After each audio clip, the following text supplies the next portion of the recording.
Bismillahirrahmanirrahim. Assalamualaikum warahmatullahi wabarakatuh. Nas'aluka ridhaka ya Allah wal afiyah wa sihhata was salam wal hidayah wa taufiq wa rahmah wal maghfirata bil barakati surati al-Fatihah. A'udzu billahi minasyaitonir rajim. Bismillahirrahmanirrahim.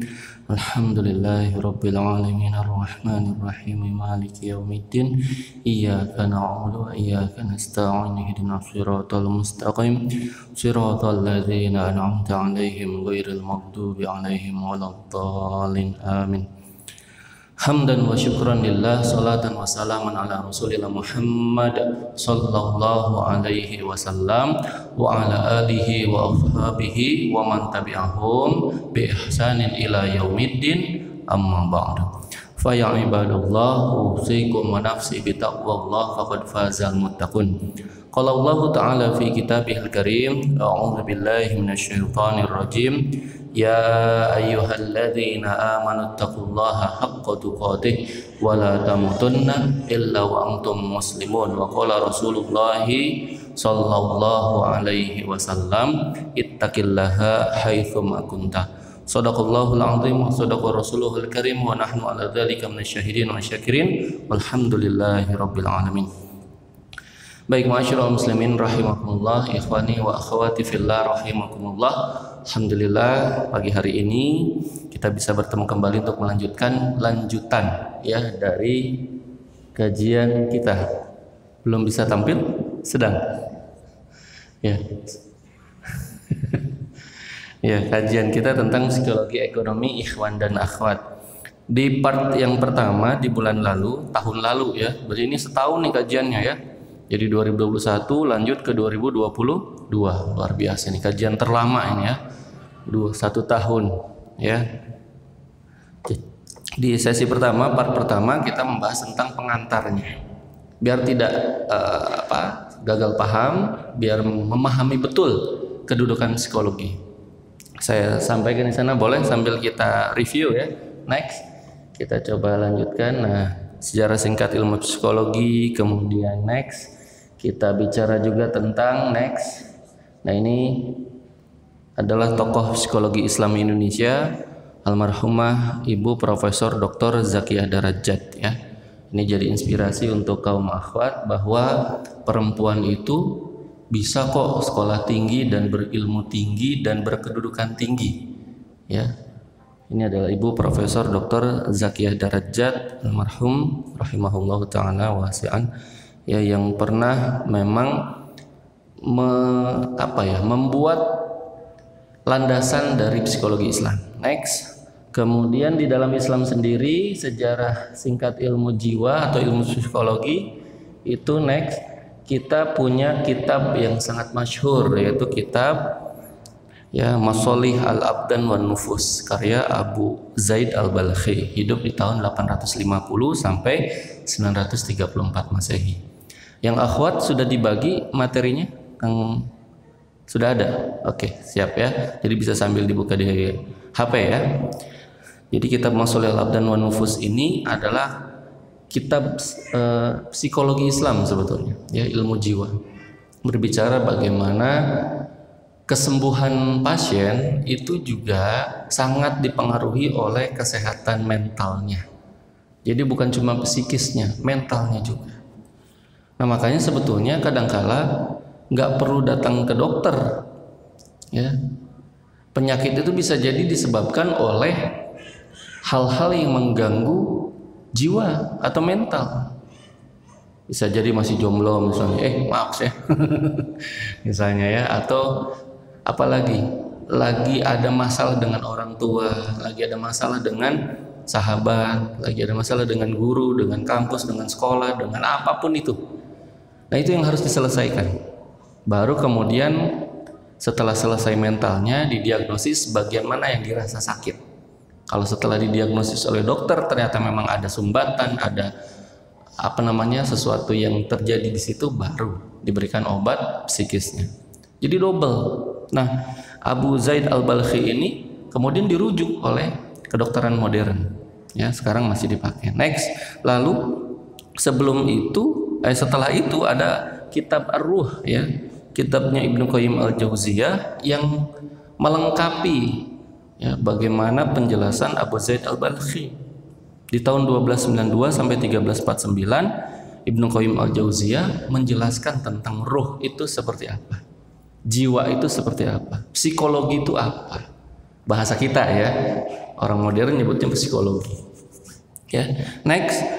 Lalu setelah Ibnu Qayyim Al-Jauziyah, atau kalau dilihat dari hidupnya sebelum Ibnu Qayyimnya, itu ada kitab Ihya Ulumuddin, kitab yang menjadi masterpiece-nya Imam Al-Ghazali yang hidup tahun 1058 sampai 1111 Masehi. Di dalamnya banyak bicara tentang ya jiwa itu sangat dipengaruhi oleh kebiasaan kita, karakter kita dalam kehidupan sehari-hari. Ibadah, makan, tidur, ya, memilih makanan, memilih minuman, gitu ya, memilih gaya hidup itu sangat berpengaruh terhadap kejiwaan. Itu Ihya Ulumuddin. Tapi memang bercampur antara filsafat, tasawuf, dan juga hal-hal lainnya. Sehingga muncullah Ibnu Jauzi yang hidup setelah masa Imam Al-Ghazali next, yang membuat kitab revisi, semacam revisi dari kitab Ihya Ulumuddin. Kitab itu bernama Minhajul Qasidin. Kitab Minhajul Qasidin ini karya Ibnu Jauzi yang hidup di tahun 1114 sampai 1200 Masehi. Ya.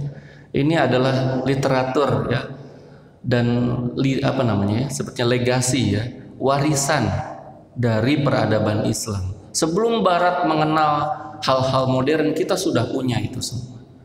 Makanya kita generasi muda jangan pernah merasa rendah diri, tidak merasa pede. Karena apa? Kita punya rujukan sumber-sumber literasi, karya-karya masterpiece, karya dari para ulama yang masya Allah ya, ini menjadi sumber dari ilmu pengetahuan modern. Bisa jadi ya, suuzon kita, orang Barat itu sebetulnya menjiplak, ya, bisa jadi bahasanya plagiat ya, memplagiat apa yang sudah dibuat oleh ulama kita, kemudian diklaim oleh mereka. Ya, karena umurnya lihat jauh sekali.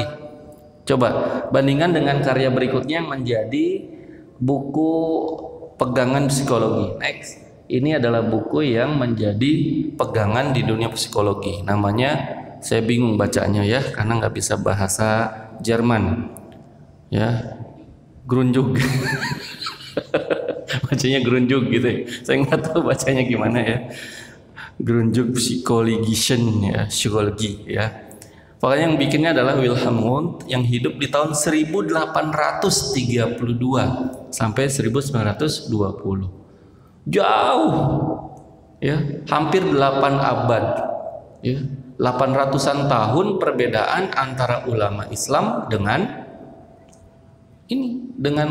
pemikir atau peletak dasar ilmu psikologi pertama ya. Kalau bedanya 1-2 bulan, bedanya 1-2 tahun, mungkin bisa jadi ya kita yang ngikut Barat. Tapi ini kebalikannya, bedanya sampai 800 tahunan. Masa gitu loh Islam yang ikut-ikut Barat, apa nggak kebalik kan gitu ya. Oke. Baik, kemudian kita masuk ke pembahasan dalil-dalil Islam membahas menguatkan tentang psikologi. Next, di dalam surat Al-Hujurat ayat 13 Allah Subhanahu wa taala telah menjelaskan ya.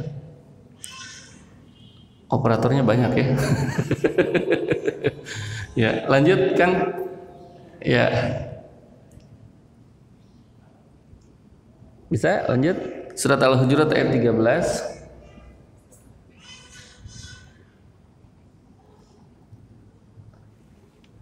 Ya. Di surat Al-Hujurat ayat 13 ini Allah menjelaskan dengan gamblang bahwa penciptaan ikhwan dan akhwat, penciptaan laki-laki dan perempuan adalah salah satu bukti kekuasaan Allah. Ya, di sini Allah menyatakan a'udzubillahi minasyaitonir rajim. Ya ayuhan nas, inna khalaqnakum min dzakari wa untha wa ja'alnakum syu'uban wa qabaila lita'arafu. Ya, wahai sekalian manusia. Ini seruannya umum ya, tidak khusus kepada orang beriman saja.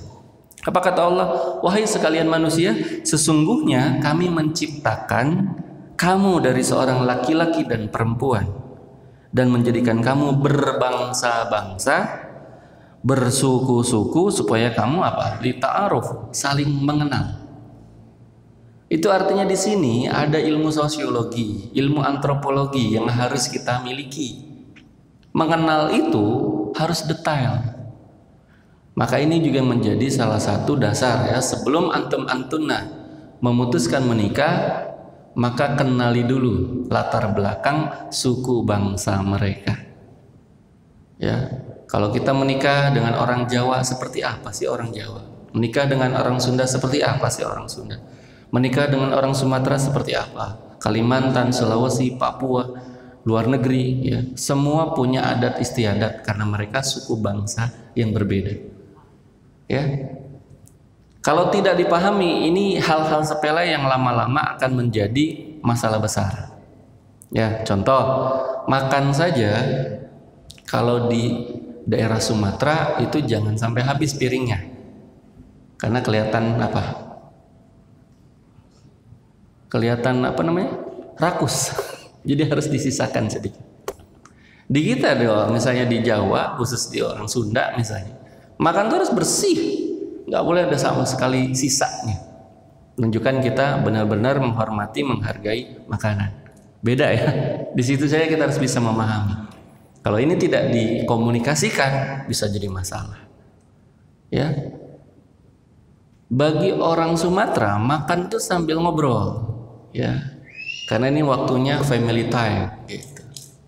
Di Sunda diem, di Jawa diem gitu. Makan itu benar-benar menikmati.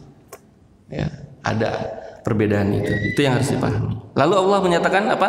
Inna akramakum indallahi atqakum. Sesungguhnya orang paling mulia di antara kamu di sisi Allah hanyalah orang-orang yang bertakwa. Ini menjadi pembeda ya dengan orang-orang yang pada umumnya. Jadi bukan karena dia berbangsa A, berbangsa B, dia menjadi lebih mulia, kan tidak. Tapi karena ketakwaannya. Ya. Hal ini mungkin hanya ada sedikit pengecualian. Apa? Kecuali ya zuriat Rasulullah sallallahu alaihi wasallam. Ya. Karena ini jelas kita harus bisa menghormati keluarga dari Rasulullah sallallahu alaihi wasallam, Ahlul Bait.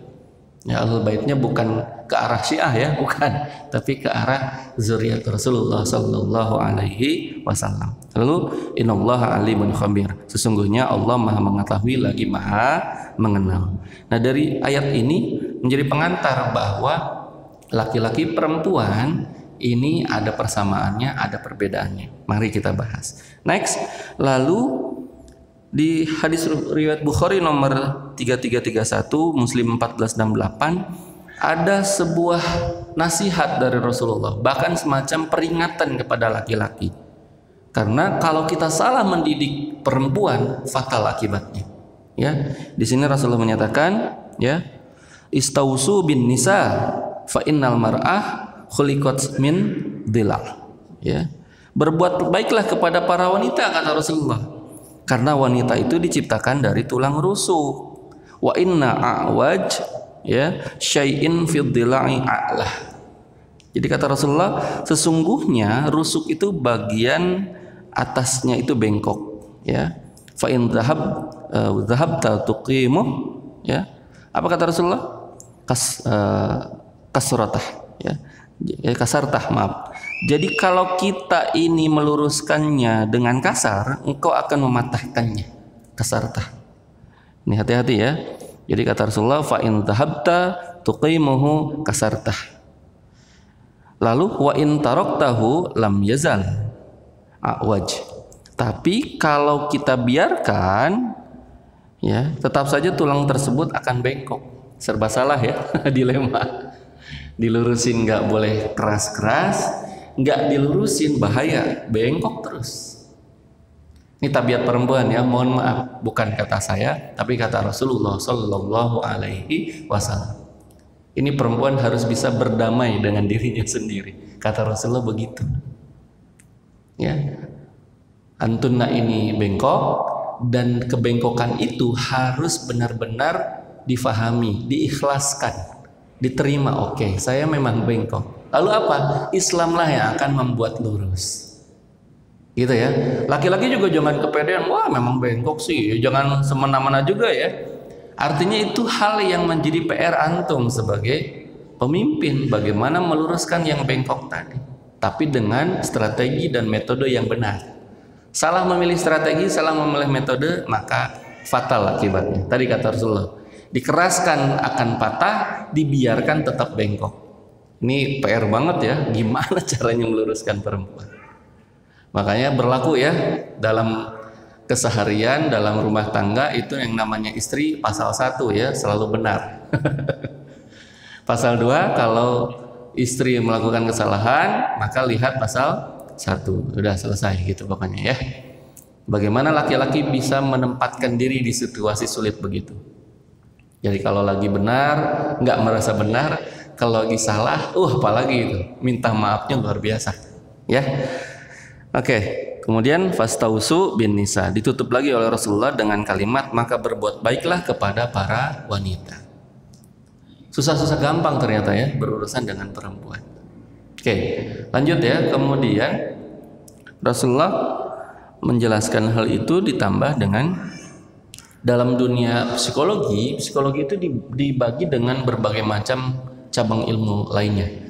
Ada psikologi perkembangan, ada psikologi umum, ada psikologi agama, ada psikologi ekonomi, nanti turunannya banyak lagi, ada psikologi konsumen, psikologi distributor, psikologi apalagi produsen mungkin dan lain sebagainya. Oke, sekarang kita bahas psikologi perkembangan ikhwan dan akhwat. Ya, dalam asuhan dan didikan orang tua yang lengkap, ikhwan dan akhwat akan tumbuh sempurna. Maka kita berharap mudah-mudahan nanti rumah tangga kita rumah tangga yang abadi sampai maut memisahkan. Amin ya. Karena ibu dan ayah yang lengkap akan membuat anak juga merasa lengkap.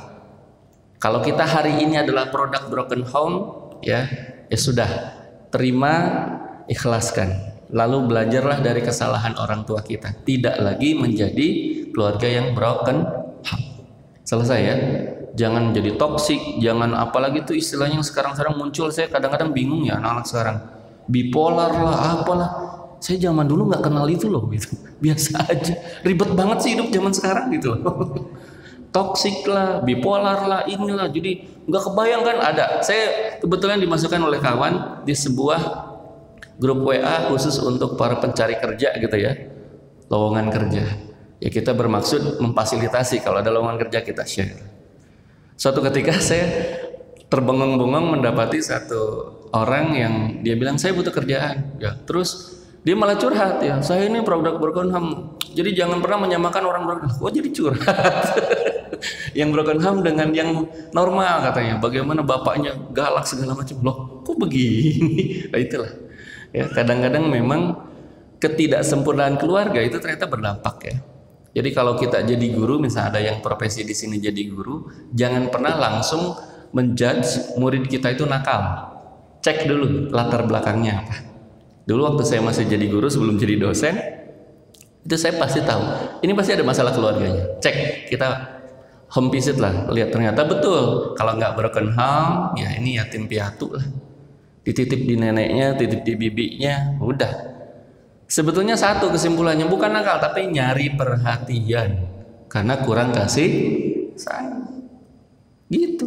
Pak, kalau orang kaya ya sebetulnya hadir kan bapak ibunya, tapi tidak hadir fisiknya, tidak hadir kasih sayangnya. Yang dihadirkan mungkin cuma hartanya. Dikasih memang, tapi bukan itu yang dibutuhkan anak. Betul tidak? Gitu makanya.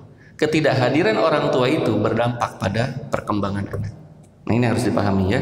Oke, lalu apa? Keluarga broken home akan sangat mempengaruhi perkembangan ikhwan dan akhwat. Fungsi ayah untuk membentuk keberanian dan kebijaksanaan diri, fungsi ibu untuk membentuk kelembutan hati.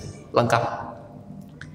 Makanya kalau kajian-kajiannya Ustadz Ajo Benri misalnya, itu kan jelas banget ya, bagaimana ayah itu wajib hadir di pengasuhan anak. Bukunya Father Man itu salah satu yang wajib dimiliki ikhwan ya. Sebelum menikah punya buku Father Man ya. Sudah menikah wajib evaluasi diri, sudah cocok belum sama konsep fatherman-nya Ustadz Ajo Bendri. Selama ini kan selalu ibu gitu yang ditekankan, padahal ayah juga wajib, ya. Jadi ini yang harus dipahami. Lulus dulu bab fatherman, bab tentang kewajiban ayah dalam pengasuhan. Belajar tuh bagaimana cara ngegendong anak saat sholat. Seninya ada itu ya.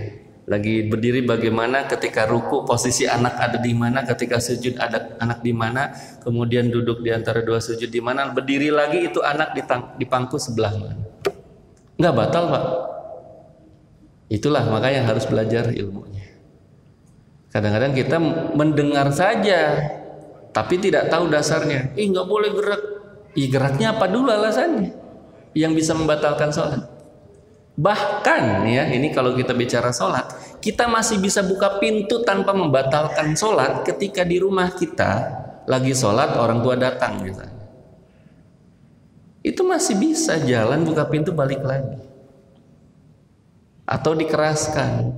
Atau kalau mau aman lagi sebelum sholat, tempel di depan, lagi sholat tunggu bentar ya. Simpel kan, sebetulnya banyak. Nggak perlu kemudian diperdebatkan atau batal itu sholatnya. Iya, batal itu kalau menyengaja. Kalau ini kan doruriyah, darurat, ya. Jadi kadang kita perlu juga menjawab kan, lagi sholat panggil-panggil, ya. Kita keraskan sedikit, Allahu Akbar. Oh, lagi sholat. Jadi ada hal-hal yang harus kita pahami dalam fikih, dan fikih itu ada doruriyahnya, ya. Next, lalu kemudian akhwat akan jatuh cinta pertama pada ayah yang ideal. Nah, ayah yang baik, ayah yang soleh akan jadi rujukan untuk si akhwat. Ia tidak akan repot mencari calon suami, karena kalau ayahnya sudah setuju, dia akan setuju. Kayak kan dia bilang, ngomong aja lah sama ayah. Cari yang begitu, simple. Karena standarnya adalah ayahnya. Ya. Tapi kalau ayahnya bukan jadi sosok panutan, ini repot. Ya, kadang-kadang saya melihat hari ini psikologi akhwat itu yang tidak tersentuh kasih sayang ayah mencari di luar. Itulah kenapa banyak yang pacaran. Gitulah. Nauzubillah, tsumma nauzubillah. Jadi jatuh cinta pertama pada ayahnya yang ideal akan membentuk dia menjadi orang yang tidak perlu gamang galau dengan jodoh. Dia akan bilang, kalau ayahnya memang mau ya silahkan bertemu dengan ayah. Ayahnya akan screening sendiri. Ya, dia akan bilang ayahnya, ya ayah setuju, tinggal kamu, gitu kan? Ya, simple. Ikhwan dan akhwat akan lebih sangat dekat dengan ibu dibandingkan ayah, betul? Ini yang memang tidak bisa kita pungkiri. Kehilangan ibu lebih berat daripada kehilangan ayah saat meninggal. Ya. Karena selama ini yang ikhwan tuh jujur, kita lebih banyak dekat sama ibu ya. Curhat, minta apa-apa, nggak berani ngomong sama ibu. Ngomong sama ayah. Kalau yang akhwat, kalau dia sudah dimanja oleh ayahnya, dia akan lebih senang ngomong sama ayahnya kebanding ibunya. Makanya kata ibunya, kamu mah anak ayah gitu. Dibanding anak ibu. Karena lebih dekat ngomong sama ayah. Ya, jadi kalau anaknya minta jajan, double dia dari ibu dia dapat, dari ayahnya dapat lagi. Itu yang hebat tuh ya, yang bisa bikin dua-duanya tidak bisa berkutik kalau kita minta sesuatu. Ikhwan dan akhwat akan mengalami masa puber alamatul bulugh lebih cepat daripada ikhwan. Secara fikih, alamatul bulugh akhwat adalah sudah haid. Dulu katanya 9 tahunan, sekarang enggak, pokoknya sudah haid saja. Karena faktanya kadang-kadang ada anak kelas berapa itu ya, SD 3 atau 4 sekarang sudah akselerasi, sudah haid. Apa pengaruhnya? Makanan cepat saji itu hormonal. Ya kan, ayamnya juga ayam kecil ya, ayam piyik yang dipaksa cepat besar, suntik. Cepat besar kan, dijual, diolah. Lah kita makan ayam yang seperti itu, ya otomatis dong kena hormonnya itu ke badan anak-anak sekarang. Umurnya baru berapa, tapi sudah tinggi besar. Tapi masih kekanak-kanakan, gitu loh. Ya. Jadi itu yang kita harus pahami. Nah, kalau laki-laki, alamatul bulughnya apa? Sudah mimpi. Atau umurnya 15 tahun sekarang, jangan 15 tahun lagi sama. SD umur berapa yang kira-kira mereka sudah mimpi basah? Atau jangan-jangan tidak mimpi basah, dipaksa. Nah itu kan pengaruh dari hidup kita yang sekarang luar biasa parahnya, pergaulan, sehingga anak-anak SD itu bisa mengakses dengan HP mereka sendiri. Akhirnya mereka yang belum pernah dapat mimpi basah, tapi mohon maaf sudah, ya itu susah ngomongnya, saya gimana ya caranya ngomongnya, paham kan ya. Jadi belum saatnya dia mengeluarkan hal yang menjadi tanda dia sudah dewasa, tapi dia sudah keluarkan dengan cara paksa, ya paham ya. Nggak perlu saya jelaskan, itu anak-anak sekarang karena tontonan, karena akses HP begitu mudah dan lain-lain sebagainya. Oke, lalu lanjut, perbedaannya apa? Nah ini kita coba cocokin masing-masing ya, secara garis besar. Next, kita percepat. Ya, kalau Ikhwan terlahir dengan kepercayaan diri yang tinggi, Ahwat seringkali krisis kepercayaan diri. Kepedean kadang-kadang Ikhwan tuh, ya kan? Ganteng, iyalah laki-laki kan. Pokoknya jadi laki-laki memang dari lahir memang sudah begini, dan jangan sampai terjadi krisis kepercayaan diri. Teruskan gitu. Toh bukan karena ganteng yang dilihat itu laki-laki, tapi ya tanggung jawabnya, ya kan, solehnya gitu loh. Ya, ganteng bisa dipermak insya Allah. Ya. Perempuan tuh kenapa sering krisis kepercayaan diri? Nggak percaya? Ini pertanyaan sulit kalau nanti sudah jadi suami. Aku gendut nggak? Apa jawabannya Kang Jamal? Mana? Apa jawabannya Kang Jamal? Bilang gendut salah Kang, bilang enggak juga bohong kata dia. Terus kita harus gimana? Kita bilang enggak kok, bohong, gendut gini, bilang enggak gendut. Ya, terus gimana jawabannya? Gendut. Ah tuh kan dibilang gendut istrinya. Serba salah. Itu ya. Kang Rizky nanti harus cari cara atau gimana jawabnya ya. Kang Adam semuanya ini ya. Kang Aryo ini presidium tahun ini ya. Coba cari cara jawab pertanyaan itu dari istri. Aku gendut enggak? Ah mau gendut mau enggak gitu ya. Kamu tetap bidadariku. Lebay kan gitu. Paling saya sih mencoba mencari jawabannya itu mengalihkan kepada yang lain, karena kalau terjebak di situ susah. Tadi saya bilang gendut salah, bilang nggak gendut salah gitu. Ya, jadi kita tuh harus pintar mengalihkan pembicaraan tapi bisa membuat dia tuh bahagia gitu. Itu triknya ya. Lalu apa lagi? Ikhwan memandang sesuatu secara garis besar, Ahwat memandang sesuatu secara detail. Ya, satu dibahas detail. Laki-laki itu simpel ya. Kalau ingin nyaman itu begini gitu kan. Enggak, kalau cewek itu begini dulu, begini. Wah panjang ceritanya. Ya. Jadi itu yang kadang bikin diskusi itu kalau dengan Ahwat harus bersabar. Makanya laki-laki tidak untuk banyak bicara. Dilahirkan untuk apa laki-laki? Lebih banyak mendengarkan. Kadang-kadang Ahwat tuh nggak mau dikomentarin, cuma udah cukup ini selesai ya, karena dia cuma butuh keluarin semuanya udah gitu. Kalau kita komentarin udah marah dia gitu. Ya itu bedanya. Perempuan memang lahir untuk banyak bicara, sementara laki-laki lahir untuk banyak mendengar. Itu yang harus fungsikan ya. Lalu Ikhwan sering datar setiap emosi tanpa ekspresi. Oh gitu ya, udah selesai. Ya, ketika dapat kabar salah seorang, misalnya orang tuanya atau keluarganya meninggal, paling cuma diem, nunduk, ya kan, terus bilang saya pamit dulu ya, orang tua saya meninggal. Ya, satu ekspresi, tek, turun langsung. Kalau perempuan itu ada, kalau di slow motion ya Kang Adam itu banyak. Oh itu bisa berapa adegan tuh ya. Tukang potret ya tahu harusnya Kang Rizky ya. Momen slow motion pertama, kedua, ketiga, keempat, mungkin sampai pingsannya ada gitu. Karena bla berapa kali gerakan tuh. Itu ya bedanya. Kemudian Ikhwan bisa meminimalisir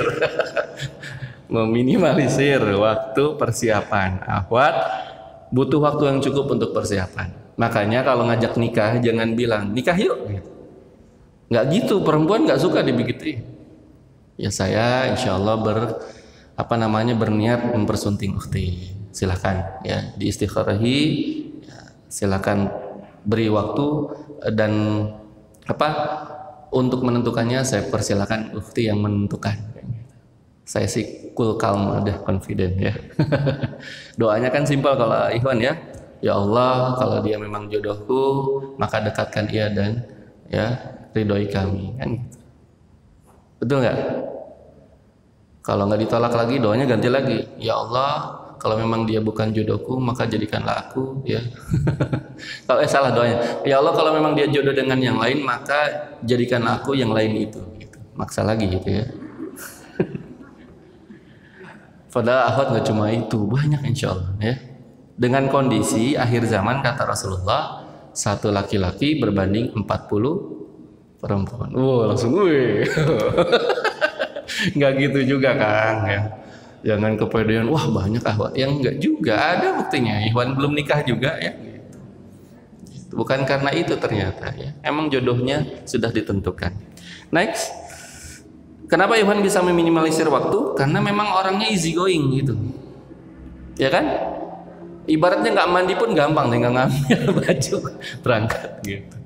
Mandi koboi, cuci muka selesai. Akhwat nggak bisa begitu. Mandi dulu, dandan dulu. Kalau kondangan kan ribet banget. Itu suaminya masih bisa umroh, haji, menyelamatkan dunia dan lain sebagainya. Saking lamanya itu kalau dandan ya, mau kondangan ya Allah. Bagian depan suaminya dandan lama, nggak pernah gitu. Kalau kondangan mau. Nah ini juga jangan sampai terjadi begitu ya. Para istri, akhwat, justru dandan itu depan suami berpahala, bukan buat orang lain pas kondangan. Gitu ya. Lalu Ikhwan sulit menjaga kebiasaan perilaku, akhwat mampu menjaga kebiasaan perilaku. Nah ini jeleknya. Ikhwan tuh jangankan untuk menjaga kebiasaan, pipis aja nggak bisa ditahan, betul? Makanya kalau kita lagi jalan ya, pasti kita nemuin orang-orang yang berdiri di belakang pohon lah, di semak-semak lah. Ya kan, bahkan nauzubillah sampai ada yang ngencingin ban mobilnya sendiri, pintu mobilnya sendiri saking nggak kuatnya. Nauzubillah itu laki-laki itu memang begitu. Tapi saya belum pernah ngelihat akhwat saking nggak tahannya pipis sembarangan. Alhamdulillah itu hebatnya. Allah menciptakan perempuan begitu hebatnya. Ya, kuat dia nahan pipis. Ketemu toilet baru bisa pipis.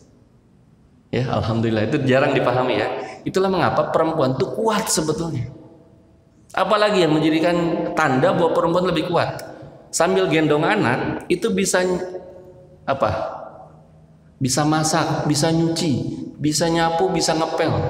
Ayo laki-laki cobain sambil gendong anak nyuci, nyapu, ngepel, masak, nggak bisa. Dititipin anak sejam aja udah saya ngambil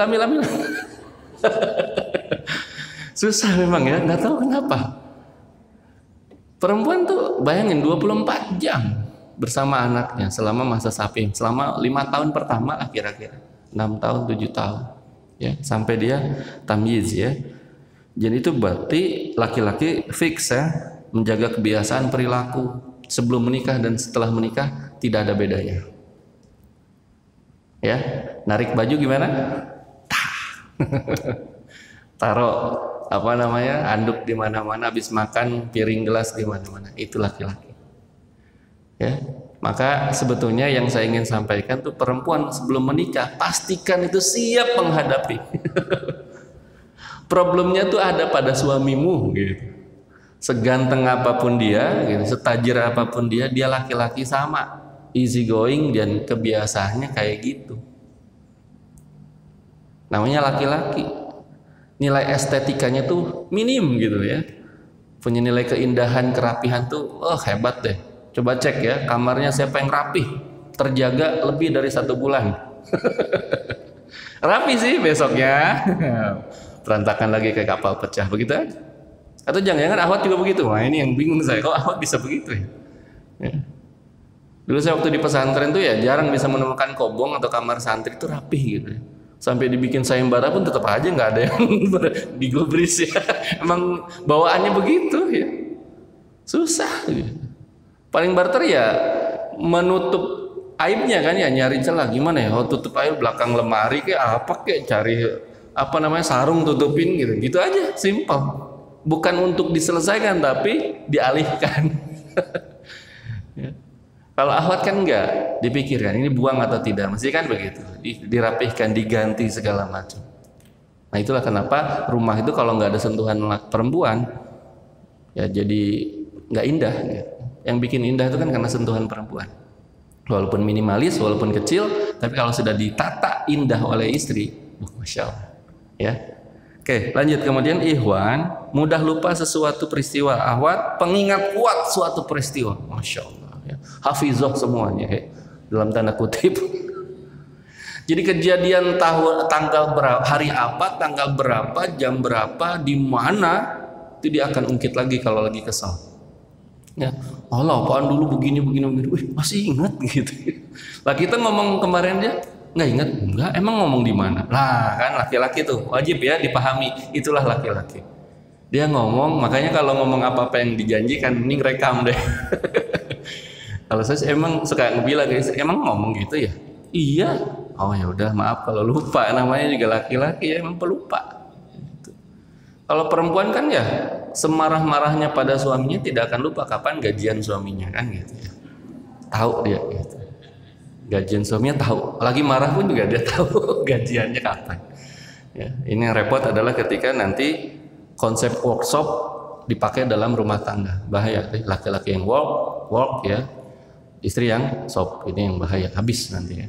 Workshop, laki-laki yang work, istri yang shop, shopping maksudnya ya. Na'udzubillah. Ya lanjut. Kemudian pendekatan komunikasi ikhwan, next itu verbal tanpa kiasan. Dia ngomong tuh nggak bisa pakai kode, ya ngomong apa adanya. Makanya yang laki-laki itu harus ngomong difilter ya. Mulai sekarang kalau ngomong sama perempuan nggak boleh asbun, nggak boleh asal. Karena sekali ngomong itu langsung direkam oleh perempuan. Sementara perempuan kadang-kadang ya apa di sini ahwat seringkali pendekatan komunikasi ahwat mengandung kiasan, tidak hanya verbal. Ya. Nih, contoh ya. Istri WA begini, ya. Kan suaminya nanya, jemput nggak? Ini lagi di rumah orang tuanya ya, lagi misalnya liburan atau memang lagi pengen ke rumah orang tuanya. Jemput nggak? Nggak usah, pakai tanda seru 3. Itu artinya apa? Kalau nggak datang 5 menit lagi, kelar urusan lu. Itu artinya ya, kiasan. Kebalikannya, tidak itu artinya iya gitu. Jadi itulah memahami akhwat tuh susah-susah gampang. Dan sebelum menikah ini harus pastikan memahami kode-kode ini. Marahnya, ya kan, keselnya, dan kalimat-kalimat yang harus ditafsirkan seperti ini. Ini tuh maknanya apa ya? Makanya mungkin perlu ada ya nanti konsultan khusus ya, yang bisa menjelaskan ini tuh maknanya apa ya Ustadz gitu. Dia bilang enggak, tapi dia bilang datang aja ke orang tua saya kan gitu. Nah itu kan kode-kode gitu. Sebetulnya mungkin dia bilang enggak untuk saat ini, tapi mungkin dia minta waktu, butuh segala macam. Kadang perempuan tuh begitu ya, dia menggunakan kode-kode tertentu tanpa verbal. Pikiran ikhwan tertuju pada seksual, fisik ahwat, fantasi. Ini ya jeleknya ikhwan. Memang modelnya begitu. Ngelihat tuh dari fisik, apa yang diindra. Makanya kelemahan laki-laki itu ada pada mata. Dia baru ngelihat aja udah nggak sanggup, bisa jadi nggak mampu, nggak berdaya gitu loh. Lihat perempuan doang, astagfirullahaladzim ya Allah, gitu kan, ada yang begitu. Astagfirullah, kenapa? Cantik banget. Baru lihat doang, padahal yakin gitu cantiknya sampai luar dalam gitu, inner beauty kita nggak tahu. Tapi kalau akhwat ya itu memikirkan ikhwan dari kepribadian dan sumber dayanya gitu. Yang dipikirkan itu ini ikhwan bisa apa sih, karena dia akan menggantungkan hidupnya pada si ikhwan ini. Kalau tentu dia anak ngaji akhwat, dia pikir adalah yang bisa jadi imam kan gitu ya. Pasti idealis tuh, hafalannya berapa ya kan, sampai mana, kemudian ngaji di mana saja dan seterusnya. Lalu tanya kemapanan, kerjanya apa, gajinya berapa. Itu hal biasa ya. Itu yang kadang-kadang jadi laki-laki itu minder juga gara-gara itu.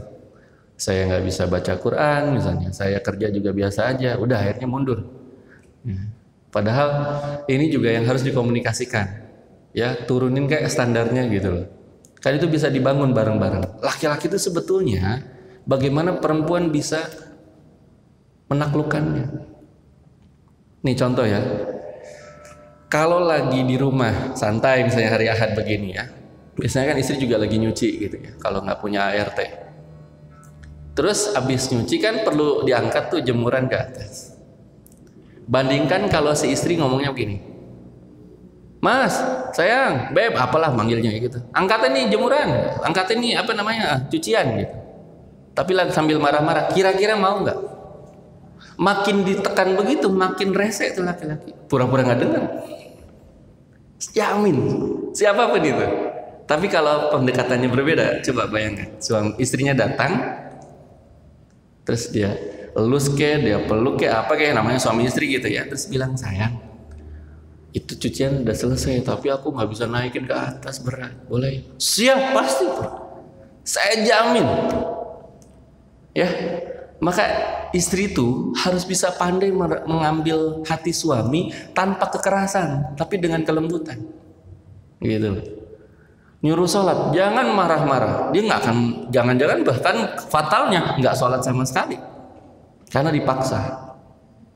Suruh ngaji berangkat, tapi jangan-jangan nggak ke majelis atau ke masjid, belok dia kemana, gitu loh. Tapi kalau dia pakainya pendekatan hati, lagi tidur nih kecapean, memang habis pulang kerja, tapi udah waktunya sholat, bangunin sayang, sholat sayang, yuk bareng yuk. Pasti bangun saya yakin, dibanding tidur aja kerjain. Astagfirullahaladzim. Kebayang nggak? Nyaman nggak kira-kira begitu? Laki-laki itu begitu, nyari kenyamanan. Sekali istrinya itu bikin kesel, susah itu makanya. Jadi kuncinya kenapa? Di istri lah. Sebelum menikah itu pastikan Anda sebagai istri bisa mengalah lebih banyak daripada suami. Itu kuncinya. Karena laki-laki ini makhluk keras, makhluk kasar. Sementara antuna makhluk halus. Bukan makhluk halus jin ya dan sebagainya, bukan. Maksudnya karena saking halusnya, gunakan kehalusan itu untuk menaklukkan laki-laki. Rata-rata semua kan laki-laki itu kalah di tangan perempuan yang hebat kan ya. Semua peradaban bilang ada perempuan hebat di balik laki-laki yang luar biasa, betul nggak? Mau peradaban umum, barat ataupun peradaban Islam, semuanya bicara siapa sosok perempuan di sampingnya. Rasulullah Muhammad bisa sehebat itu karena sentuhan siapa? Ibunda Khadijah radhiyallahu anha. Diteruskan oleh sentuhan Aisyah, Ibunda Aisyah radhiyallahu anhuma, dan istri-istri yang lain. Jadi perempuan yang hebat itu yang bisa membuat laki-laki itu menjadi percaya diri. Aibnya ditutupin, bukan digibahin di tetangga ya. Pas lagi belanja sayur, iya suami saya mau. Susah kalau begitu Bu. Makanya hindari tempat-tempat yang kemungkinan itu akan berpotensi jadi tempat gibah, buka aib suami. Akhirnya terjadilah ya layangan putus part berikutnya. Susah sih ya. Saya juga nggak tahu gitu ya fenomena layangan putus ini kenapa jadi heboh. Padahal sebetulnya ya memang perempuan seperti itu ya, butuh tempat untuk mencurahkan isi hati. Padahal kalau cerita aslinya udah pada tahu kan ya. Ini kan sesama aktivis ternyata terjadi itu. Sebetulnya yang namanya ta'adud atau poligami itu hal biasa, tapi mungkin entah apa yang terjadi sehingga ya kan poligami yang mulia itu menjadi buruk gitu loh kesannya. Ya, saya melihat memang di sisi istri entah belum siap, entah ilmu belum sampai, entah apa, karena ini juga kan jadi kewajiban si suami menyampaikan tentang hal ini. Saya apa tidak pernah menyampaikan kepada istri, saya sampaikan, mohon maaf istriku tercinta, poligami itu syariat Allah. Poin pertama ya. Tapi kalau bicara saya mau poligami itu enggak, saya enggak kepikiran, udah selesai gitu. Tapi saya pengen menjelaskan hal yang poin satunya tadi. Poligami itu syariat, jangan pernah sekali-kali menentang syariat Allah, itu aja. Perkaranya saya mau melakukan atau tidak, saya belum kepikiran, Allahu a'lam, biarin. Kalau ada tetangga atau siapapun yang melakukan itu, biarin urusan dia, selesai. Yang penting bukan suami antun lah gitu. Ya, paham nggak? Jadi jangan ngerecokin hal lain gitu loh. Apalagi sampai membuat statement, wah itulah jeleknya poligami. Astagfirullahaladzim, hati-hati. Kita sudah berurusan dengan Allah. Kalau sudah menyatakan kita menyalahkan poligaminya, yang salah siapanya? Oknumnya. Bisa jadi si ikhwan tersebut belum bisa menerapkan poligami yang adil. gitu loh. Si akhwatnya, suami istri tertua ataupun istri kedua juga tidak bisa membangun komunikasi yang baik. Saya kira kalau mau dua-duanya ngomong mungkin selesai kali ya gitu. Nggak tahu juga, saya belum pernah pengalaman, jangan tanya itu. Ya, jadi itu menyikapi tentang tren poligami. Jadi mau suka atau enggak, ini ibarat perang seperti yang Allah sampaikan di dalam surat Al-Baqarah ayat 216. Ya. Itu kan ayat tentang kata Allah, diwajibkan atas kamu berperang. Sementara perang ada yang suka nggak? Bunuh-bunuhan siapa yang suka? Nggak ada yang suka. Maka di tengah ayat itu Allah menyatakan apa? Boleh jadi wa asa an takrahu syai'an wa huwa khairul lakum. Wa asa an tuhibbu syai'an wa huwa syarrul lakum.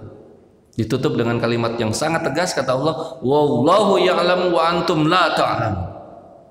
Apa artinya kata Allah? Boleh jadi kamu membenci sesuatu padahal itu baik buatmu. Dan kebalikannya, boleh jadi kamu mencintai sesuatu tapi itu buruk buatmu. Dan Allah tutup dengan kalimat Allah yang lebih tahu daripada kamu. Bahasa Betawinya, tawan siapa lu daripada gue gitu. Artinya standarnya jangan hati nurani manusia, jangan kata kita gitu loh. Allah katakan misalnya jihad itu adalah suatu kewajiban, itu nggak bisa ditolak. Makanya bersyukurlah kita tidak hidup di masa awal Islam berkembang. Kebayang nggak? Kalau kita beda keyakinan nih Kang Risi, ketemu bapak di medan jihad, bapak gitu. Ayo, bunuh nggak? Masa cap cip cup bunuh nggak kan gitu, nggak mungkin kan? Kalau kita di pihak Muslim menjadi pasukan Rasulullah, mau tidak mau kalau bapak kita di pihak musuh, itu kewajiban kita untuk membunuh musuh. Mungkin ada percakapan dulu, Pak masuk Islam Pak. Gitu. Kalau enggak, ya saya hanya bisa menjalankan perintah Allah dan Rasul. Gitu. Ini upaya untuk bapak tidak terus-menerus ada dalam kekafiran. Gitu. Kita hari ini nggak ada tuh ya yang berurusan dengan perang-perangan dengan orang tua, dengan anak dan seterusnya. Nah tapi kembali lagi, kalau urusan tadi poligami itu kiasnya kata para ulama seperti itu. Kita nggak suka pasti. Berbagi namanya juga. Tapi kata Allah ini adalah salah satu solusi mungkin untuk keluarga lain, gitu ya. Tapi mungkin tidak untuk keluarga kita. Selesai, nggak perlu diperpanjang. Yang penting poin satu tadi, jangan pernah kita menolak syariat karena itu datangnya dari Allah. Doalah mudah-mudahan bukan suami saya ya Allah, karena saya belum tentu sanggup, belum tentu mampu. Selesai. Ya. Naik terus apa lagi? Ikhwan bisa awet muda, akhwat bisa cepat kelihatan lebih tua. Kenapa? Laki-laki itu tadi easy going, dia nggak pernah mikirin sedetail, sedalam yang dia pikirkan. Jadi kelihatan masih awet muda, ketawa-ketawa misalnya sama teman-temannya, sama gengnya, tongkrongannya, ya komunitasnya. Akhwat itu makanya ini pentingnya ya, suami harus bisa mengarahkan untuk dia terlibat dalam aktivitas sosial komunitas. Minimal ngaji, ketemu ibu-ibu sesama pengajian. Jangan di rumah mulu, lama-lama tua itu. Kasihan ya, kerjanya cuma nyuci, ngepel, masak gitu loh, ngurus anak, kasihan loh itu. 24 jam. Kasihlah hiburannya apa, kasihlah rekomendasi ya, dia hiburan atau dia relaksasi ya, dia ke ngambil paket apa istilahnya tuh, kecantikan apa istilahnya, skincare gitu ya, spa gitu loh, khusus muslimah tentu ya, kasih kesempatan gitu. Jadi jangan nuntut tampil cantik mulu nggak dikasih modal. Ini parah nih. Jadi suami itu jangan cuma ngebandingin dengan yang luar, karena kan katanya rumput tetangga selalu lebih hijau gitu ya. Ya kalau pengen bagus juga rumput di halaman rumah kita, ya kasih modal dong gitu kan, kasih duitnya. Nih sayang, cukup nggak 1 miliar gitu. Itu bukan cukup lagi ya Allah, kalau dapat yang begitu, masya Allah ya. Pokoknya mau apa aja ambil aja nih, ya. Kata suaminya, aku udah siapin di ATM ini, kamu pakai aja terserah. Ya, tinggal laporannya gitu. Ya, dan laki-laki laporan pun nggak pernah sedetail mungkin. Ya, paling hanya bicara posisi belanja apa aja, ya terus kemudian saldonya berapa, gitu. Dan kebutuhan apalagi yang belum selesai. Tapi kalau perempuan coba, wow bisa detail ini. Ini kamu ngapain nih tanggal segini? kok ini uang keluar segini? Oh ini dari mana nih? Wah repot itu. Kadang-kadang audit istri itu lebih kejam dari audit di kantor ya. Gitu. Tim audit di kantor kita udah benar-benar kewalahan, ini audit lagi di rumah. Makanya masya Allah, itu yang kadang-kadang kita harus pahami. Nah nanti ketika punya uang, laki-laki harus pegang sendiri. Itulah mengapa saya harus membuat pernyataan yang sedikit tegas. Laki-laki harus punya harga diri, mapan, sehingga nafkah itu cukup untuk istri, untuk ibu, dan kita pegang sisanya. Jadi nggak minta lagi ke istri. Saya pernah diskusi dengan Ustadz Subhan Bawazir, saya bilang, Ustadz kalau suami menyerahkan semua nggak boleh. Kenapa? Nanti nggak ada harga dirinya depan istri. Kasarnya kalaupun nggak punya, mending minjem ke teman. Jangan sampai minta lagi ke istri, karena nanti akan jadi masalah. Serasa semua uang ada di istri, jadi laki-laki kemudian didikte oleh istri. Ini yang nggak bagus. Itu psikologinya ke depannya seperti itu. Jadi si laki-laki harus berusaha bagaimana bisa menambah income ya yang halal tentunya ya, yang bisa memenuhi nafkah istri, bisa memberi kepada ibu, bahkan kepada mertua gitu ya. Selebihnya kita yang mengatur. Makanya tinggal ditanya kan, kamu kebutuhannya sebulan apa aja? Tulisin. Gitu. Kasih, selesai. Ya kan? Habis itu laki-laki mempunyai uang berapapun, ya tinggal nanti komunikasi dengan istri, aku mau investasi ini, aku buka ini, aku mau usaha ini, segala macam ini. Jadi bukan disetir oleh istri. Nah, sesekali boleh si istri mengetahui catatan keuangan suami, tapi tidak untuk kemudian mengaturnya secara penuh. Ini juga harus dipahami oleh istri. Betul, hartanya suami itu harta istri, tapi dia juga punya pertimbangan. Yang bagus adalah komunikasi, tanya, itu memang buat apa mas? Gitu. Oh itu buat apa? Abi, panggilannya apalah tersalah ya, beb, ai, gitu kan. Kalau beb jangan mau ya, takutnya beb ternyata ujungnya adalah bukan baby ya, tapi bebek gitu ya. Ai juga jangan mau ternyata bukan ayam tapi ayam. Beb, ai atau apalah namanya ya, terserah, anak sekarang mah beda-beda. Tapi saya kadang-kadang geli ya, anak sekolah sekarang pacaran udah panggilannya begitu ya. Ya, naudzubillah, anak SD, anak SMP panggilannya ayah bunda gitu ya. Umi abi itu kalau putus jadi janda sama duda itu di sekolah ya. Karena udah manggilnya ayah bunda, kebayang nggak? Kalah tuh kan. Ya, ayah bunda, umi abi, ya Allah ya. Umi hair nggak? Oh ya umi hair nih, matematika ya. Abi, abi nih hair. Ya lah, umi sama abi ngomongnya hair ya, ngomongnya perbaikan nilai. Ya Allah, di sekolah kalau begitu ya Allah hancur dah ya. Terus Ikhwan lebih mengedepankan logika, Akhwat ya lebih mengedepankan perasaan. Ini yang paling sering terjadi. Maka tidak boleh satu keputusan itu diputuskan sendiri. Kalau udah urusan menyangkut rumah tangga ya, harus komunikasi. Tapi tetap keputusannya ada pada suami. Si suami tetap butuh masukan istri, karena dia kadang-kadang cuma mengedepankan logika. Dia nggak mikirin perasaan. Misalnya kata suaminya, aku mau tutup nih usaha ini. Enggak, tar dulu, itu apa gitu penyebabnya. Ya, kalau istri masuk tapi sekedar ngasih masukan ya, bukan mengatur. Si suami tahu, oh iya, oh ternyata kesalahannya bukan pada anak buahnya mungkin ya, karena pandemi dan sebagainya. Itu kadang perasaan tuh tidak muncul pada laki-laki, dan itu ada pada perempuan. Akhwat penting memberikan masukan kepada ikhwan. Lanjut, kemudian ikhwan lebih kuat di otak kiri, sementara akhwat di otak kanan ya, nggak ada yang di otak-otak ya, itu makanan ya. Kan otak kiri itu apa sih? Logika, kritis, bahasa, analitis. Makanya laki-laki kalau ngomong panjang kalau sudah dimintakan pendapatnya, pertimbangannya ini. Perempuan akhwat hanya perasaan tok. Makanya dalam struktur Islam, akhwat tidak boleh memegang peranan sebagai qadhi, sebagai hakim. Berat itu. Perasaan yang muncul. Ya. Saksi pun itu lebih banyak 2 kali lipat daripada ikhwan. Untuk jadi saksi, akhwat itu nggak bisa sendiri. Harus 2 kali lipatnya dari ikhwan. Karena tadi takutnya perasaan yang muncul, bukan tadi. Ya, logika. Terus apalagi? Ikhwan biasanya mudah mengendalikan diri, akhwat terkadang sulit mengendalikan diri. Ya, dalam sebuah emosi yang tadi itu ya, dalam sebuah hal yang menentukan keputusan sesuatu, itu ikhwan masih bisa mengendalikan diri. Misalnya, pengen banget sih beli sepatu ini, tapi kayaknya nggak dulu deh, bulan depan aja. Masih bisa direm tuh. Tapi kalau akhwat nggak bisa, ini apa namanya itu, stok terakhir, wah nggak ada lagi, wah bla bla bla.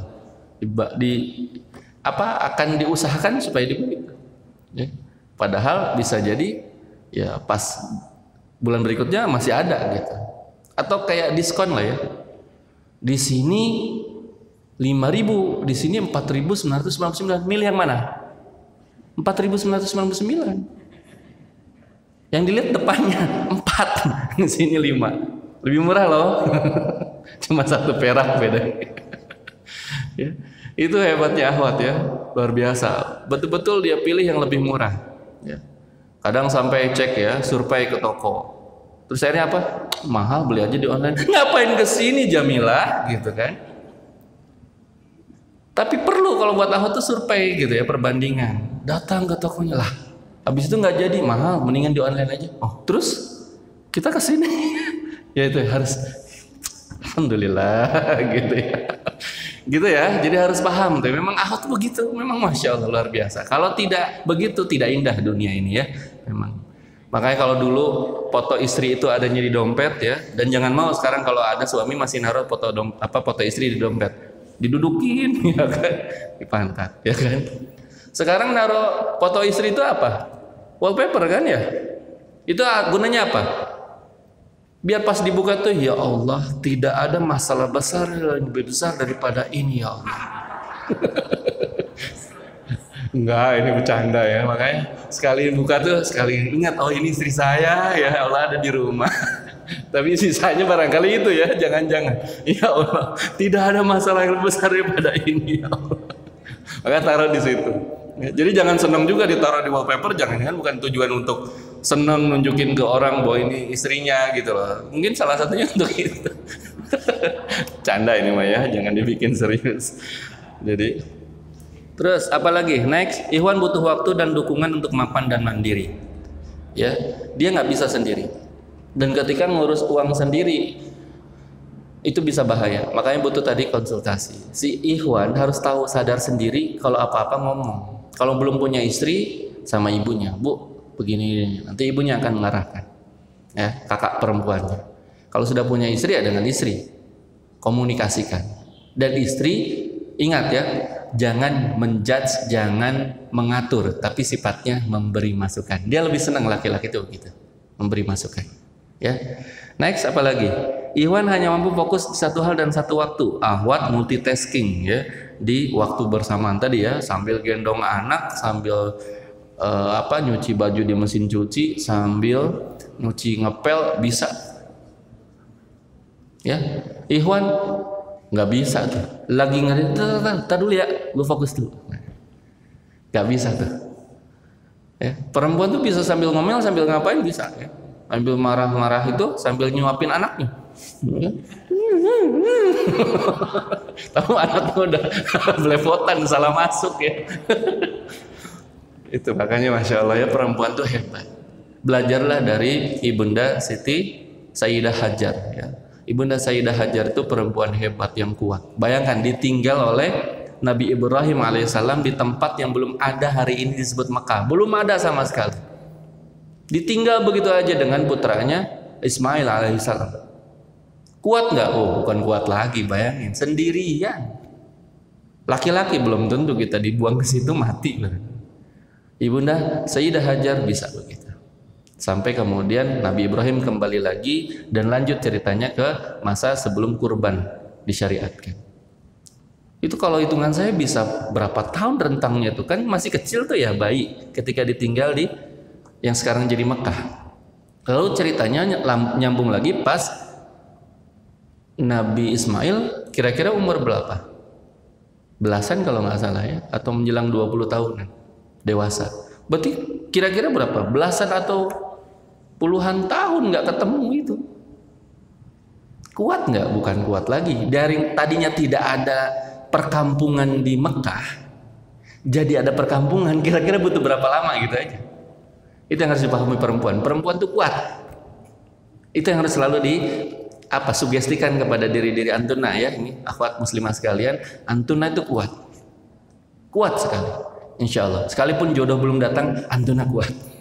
Yang ini nih yang nggak kuat. Ikhwan tuh lemah, rapuh, saya jamin. Makanya jangan berlama-lama. Kalau sudah saatnya insya Allah ada bekalnya, perempuannya dapat yang memang juga paham kondisi kita ya. Nanti saya bahas ya, mulai dari nol. Itu nyarinya berarti di pom bensin gitu ya. Kan gitu biasanya. Mulai dari nol ya Pak. Wah cocok nih kata Kang Arif nih. Cocok nih jadi istri nih. Karena dia mulai dari nol. Nggak gitu juga ya, bukan berarti mulai dari nol diajak nikah gitu ya, nggak gitu juga. Jadi kalau kita sudah siap ya nafkahnya, dengan kemapanan kita sudah siap untuk resepsinya dalam hal mahar dan juga pernikahan, udah segerakan ya. Ini juga karena perintah Rasulullah, anjuran Rasulullah ya. Tabatul itu menyendiri, menjomblo adalah bukan syariat Rasulullah, dan Rasul membenci ya, melaknat yang punya keinginan membujang seumur hidup gitu. Kalau belum ada, emang itu ujian ya. Kadang pertanyaan yang paling menyebalkan adalah kapan gitu ya. Ya udahlah, dibikin ini aja ya, santai Kang Arif ini, insya Allah gitu. Besok kalau nggak hujan gitu. Insya Allah kalau KUA-nya buka gitu ya. Oke, lanjut. Kemudian ikhwan sering tidak siap dengan keseriusan dan tanggung jawab. Nah ini nih bedanya tuh di situ. Ya, betul nggak? Makanya kalau yang pacaran, jangan pernah berharap pada pacar laki-lakimu. Dia belum tanggung jawab dan belum serius. Maka kalau ditanya kapan mau seriusin, malah kabur yang ada. Bedanya kalau ikhwan yang datang duluan, dia serius. Nah itu makanya saya bilang, jangan sekali-kali, ya kan, menyia-nyiakan kalau ada ikhwan yang datang. Tadi ingat Al-Baqarah 216. Bisa jadi kita nggak suka, tapi itu Allah mengirimkan dia. Dan limited edition gitu ya. Edisi terbatas, nggak muncul 2 kali. Makanya apa yang harus dilakukan oleh akhwat? Minta izin untuk istikharahin dulu. Orang tuanya juga ya, orang tua akhwat juga ikut mengistikharahi, selesai. Jadi jangan langsung ditolak mentang-mentang aduh yang kayak gini datang gitu kan.